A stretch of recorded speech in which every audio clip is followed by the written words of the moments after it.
All right, I'm here with Eric Hipple, who's a very big advocate for the After the Impact thing. So I want to talk about After the Impact, because maybe some people don't know about it. Why is it so special to you? It's special to me because for the last 11 years, 12 years actually, I've been working with military, partially doing suicide prevention, mental fitness training, and so I've gone to a lot of different bases. I've been around, and they have kind of the same issues we have when we leave the game. You know, wearing a uniform, you know, that identity that you have, and all of a sudden it's gone. So who are you? What do you do next? Your support system.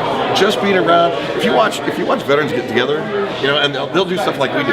They'll talk and they go, "Oh yeah, you were there. Where were you stationed at? I was there." And they kind of have that thing going on. Same thing. What team did you play for? Oh yeah. Oh, remember that game? You know, we talk about it. But when you really start talking about issues, you know, we don't do it on our own. And sometimes you need a catalyst. And by putting guys together, you know, veterans and players together, you know, and talking, we get down fast because it's like, oh, I'm going through that. I didn't know you'd be going through that. And it kind of chance to share stories.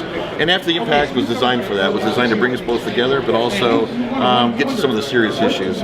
Whether it might be depression, it might be transitional issues, it could be a head injury, it could be many things. It could be just family support, you know, that might be lacking when a person leaves their sport or the service. And so we aim to be there and provide service for them. Absolutely. After the Impact's one of the beneficiaries of this party tonight. Why do you think so many people get involved in this event? Because we know Super Bowl week brings out everybody. There are tons of events and parties, but it always seems like this event stands out. Why do you think that is? Well, first of all, because of I'd say a little bit of history of the Gridiron Greats and Mike Ditka and what they laid out for the guys that were really suffering at the time when there was really nothing out there. The NFL wasn't, you know, pushing the, you know, for guys who are in trouble and dire needs yet.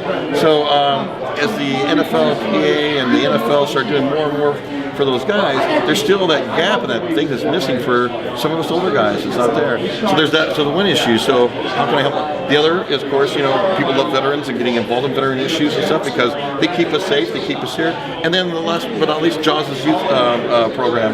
You know, what wouldn't we do for our youth? You know what I mean? Because they're our future as well. And so you take all three of those things, and it makes for a great evening.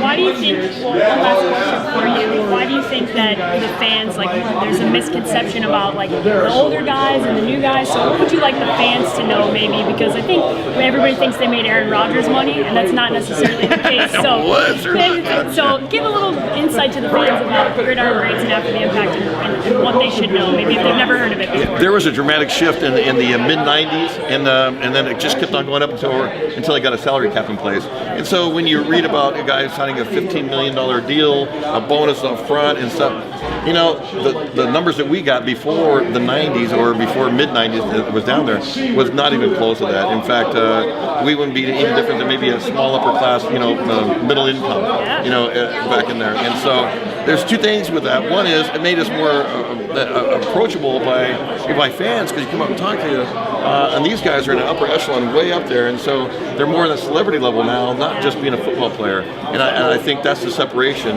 between the two. The thing that's common, we play the game football. And no matter which way you cut it up or anything else, it's still a game. You're still going out there, you're hitting, you're still tackling, and you're still enjoying it. All right. Well, thank you so much for joining me, and have a good time tonight.